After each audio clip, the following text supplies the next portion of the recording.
C'est dans le cadre de la série de rencontres régulières qu'il a bien voulu avoir avec les diplomates présents sur le sol malien.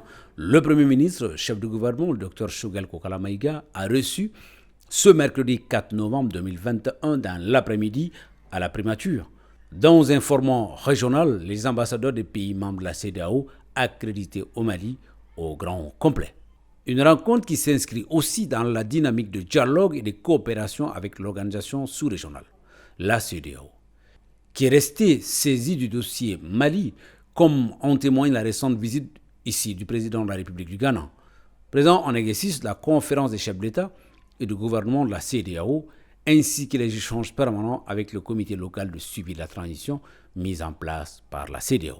D'entrée de jeu, le chef de gouvernement a témoigné de la grandeur, ainsi que de la pertinence des relations qui lient le Mali à la CEDEAO, avant de faire le point de la démarche du gouvernement à ses invités du jour.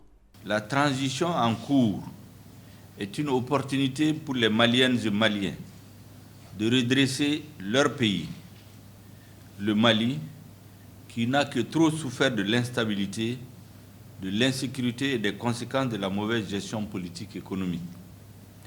La rectification de la trajectoire de la transition, intervenue le 24 août 2021, a pour seule et unique justification la prise en compte de l'aspiration au changement de notre peuple, exprimée à travers le soulèvement populaire de 2020 pendant des mois ayant conduit au changement de régime. Que demandait en effet le peuple malien lors des manifestations de 2020 ? Le peuple aspire à la sécurité. Le peuple exige la justice et la fin de l'impunité. Le peuple souhaite des réformes en profondeur de notre système électoral, comme garantie de la non-répétition des crises et pour guérir le Mali des fragilités qui ont émaillé son expérience politique des 3 dernières décennies. Dès lors, la conduite des réformes n'est plus une option, c'est une exigence de survie de la nation. Elle conditionne la crédibilité de la transition dont elle est la raison d'être. D'ores et déjà, je puis vous assurer que le gouvernement est à pied d'œuvre pour la bonne préparation des élections, à travers un certain nombre d'actions qui ne sont pas obligatoirement connectées aux assises nationales de la refondation.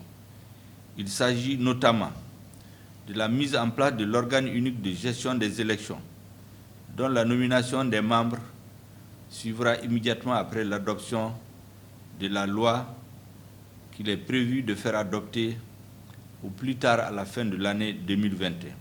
Le préalable à toutes les actions décrites plus haut, en particulier à la tenue des élections libres, transparentes et crédibles, demeure sans contexte l'amélioration du climat de sécurité. Des actions vigoureuses sont en cours au niveau des forces de défense et de sécurité afin d'inverser la situation sécuritaire préoccupante sur le terrain. Les conséquences désastreuses de la dégradation de la situation sécuritaire dont la transition a hérité se caractérisent, hélas, par le maintien prolongé des réfugiés maliens dans les pays voisins et la multiplication des sites des personnes déplacées internes partout à travers le pays. La fermeture de 1300 écoles dans les régions du nord et du centre du Mali, provoquant la déscolarisation de plusieurs milliers d'enfants et touchant plus de 9000 enseignants. L'absence des services sociaux de base liée elle-même à l'absence de l'administration publique dont les agents ont dû se replier en raison de l'insécurité.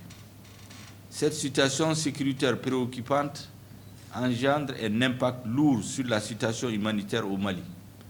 Dans les zones de production par excellence du pays, les populations laborieuses sont empêchées de mener les activités agricoles, d'élevage, de pêche et de commerce par divers groupes criminels.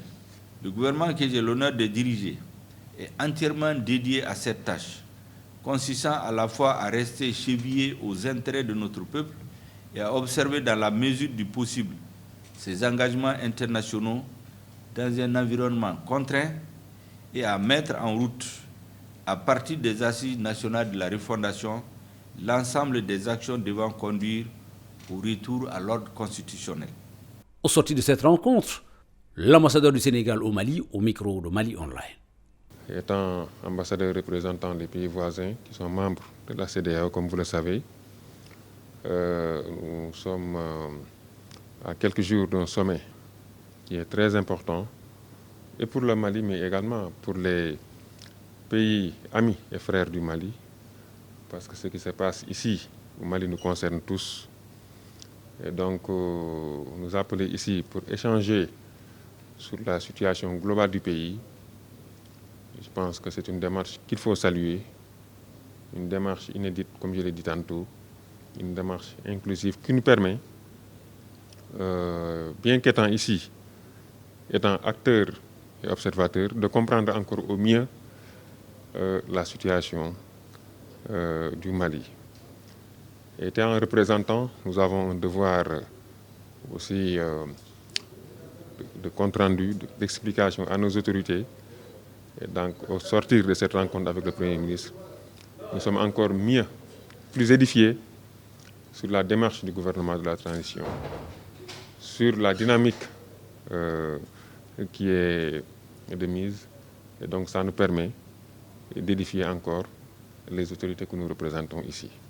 Tout en espérant que le prochain sommet que l'organisation tiendra sur le Mali va prendre en compte l'ensemble des points abordés avec le Mali.